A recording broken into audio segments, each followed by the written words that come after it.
ଯେଉଁ ଶାଶୁମା ମାନଙ୍କୁ ବୋହୂ ଅପେକ୍ଷା ଝିଅ ନିଜର ଲାଗନ୍ତି, ଠିକ୍ ସେମିତି ବୋହୂକୁ ବି ନିଜ ଶାଶୁ ଅପେକ୍ଷା ନିଜ ମା ନିଜର ଲାଗିବ।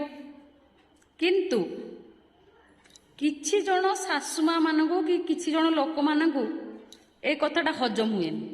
ଏମାନେ କୁହନ୍ତି ବୋହୂ କେବେ ଶାଶୁ ମାକୁ ନିଜର ଭାବି ପାରୁନି, ସବୁବେଳେ ସେ ମା ମା ହଉଛି।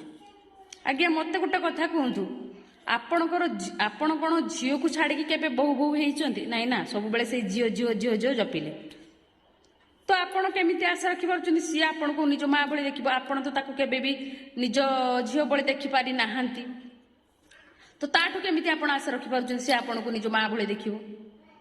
ପ୍ରଥମେ ଆପଣଙ୍କୁ ସେତିକି କରିବା ପାଇଁ ପଡ଼ିବ। କାହିଁକି ନା ଆପଣ ଯେତେବେଳେ ପର ଝିଅକୁ ବୋହୂ କରିକି ନେଇକି ଆସୁଛନ୍ତି, ଆପଣଙ୍କୁ ତାଙ୍କୁ ଝିଅର ଜାଗା ଦେବା ଉଚିତ। ତାପରେ ଦେଖନ୍ତୁ କେମିତି ସେ ଝିଅ, ପର ଝିଅ ଆପଣଙ୍କୁ ନିଜ ମା ଭଳି ନ ଭାବିବ।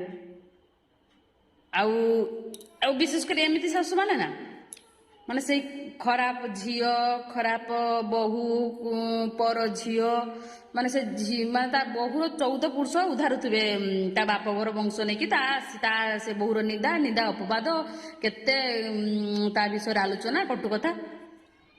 ମନେ ରଖିଥିବ ସେଇ ଶାଶୁମାନଙ୍କୁ କହୁଛି, ଯେତେବେଳେ ତମ ଦେହ ଖରାପ ହୁଏ, ଜ୍ୱର, ଯାହା ବି ଦେହ ଖରାପ ହୁଏ, ଆପଣ ବିଛଣାରେ ଯଦି ପଡ଼ି ବି ଯାଆନ୍ତି, ଆପଣଙ୍କ ବାର୍ଦ୍ଧକ୍ୟ ଅବସ୍ଥା ଆସେ, କି ଝିଅ କି ପୁଅ ଆପଣଙ୍କ ମୁହଁରେ ନା କେହି ପାଣି ଟୋପେ ଦେବାକୁ ଆସିବନି।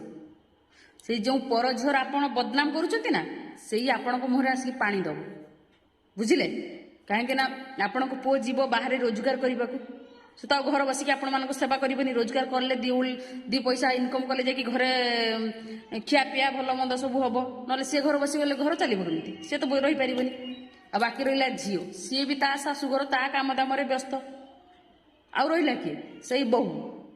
ତେଣୁ ବୋହୂ ସହିତ ନ ଲାଗିକି ବୋହୂକୁ ଗୋଟେ ଭଲ ମାନେ ନିଜ ଝିଅ ଭଳି ଦେଖନ୍ତୁ, ତାକୁ ସ୍ନେହ ଶ୍ରଦ୍ଧା ଭଲ ପାଇବା ଦିଅନ୍ତୁ।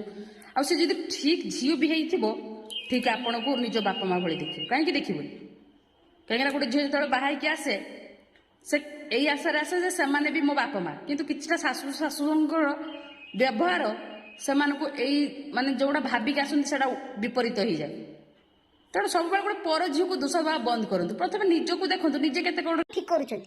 ଗୋଟେ ଚାଲି ଆସିଲେ ବୋଉ ଖରାପ